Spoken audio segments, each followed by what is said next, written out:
নমস্কার বন্ধুরা, আজ রান্না করব কুঁদরি ভাজা, নিরামিষ কুমড়োর ঘন্ট।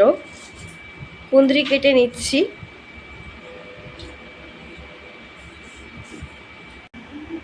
মিষ্টি কুমড়ো কেটে নিচ্ছি।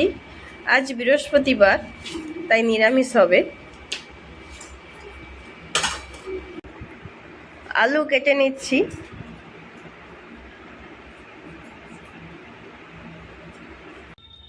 কুঁদরি ধুয়ে নিয়েছি, এবার সেদ্ধ বসিয়ে দেব। আলু কুমড়ো ধুয়ে নিয়েছি,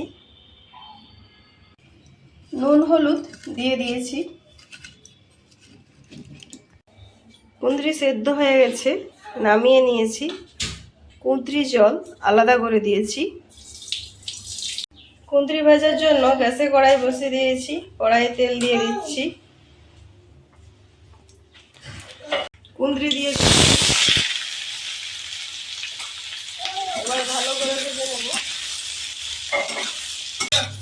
কুঁদরি ভাজা হচ্ছে।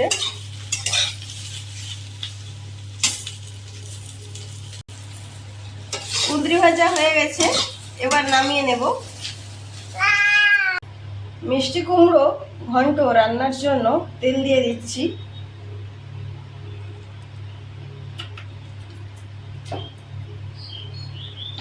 তেজপাতা দিয়ে দিচ্ছি।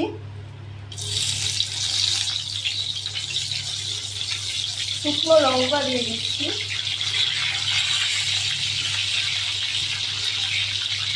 শুকনো লঙ্কা ভেজে নেব।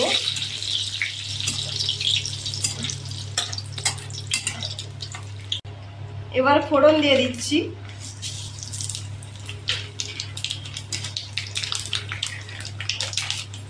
এবার আদা বাটা দিয়ে দিচ্ছি।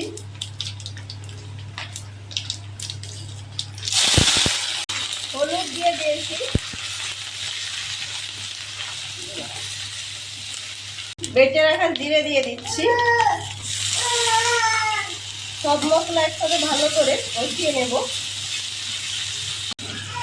মশলা কষানো হয়ে গেছে, এবার মিষ্টি কুমড়ো, আলু আর ছোলা, কাঁচা ছোলা একসাথে দিয়ে দেব।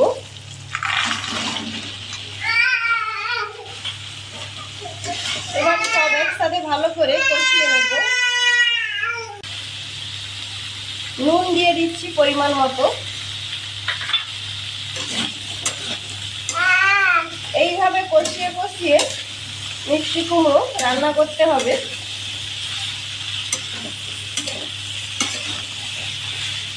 এবার ঢাকনা ঢেকে দেব সেদ্ধ হওয়ার জন্য।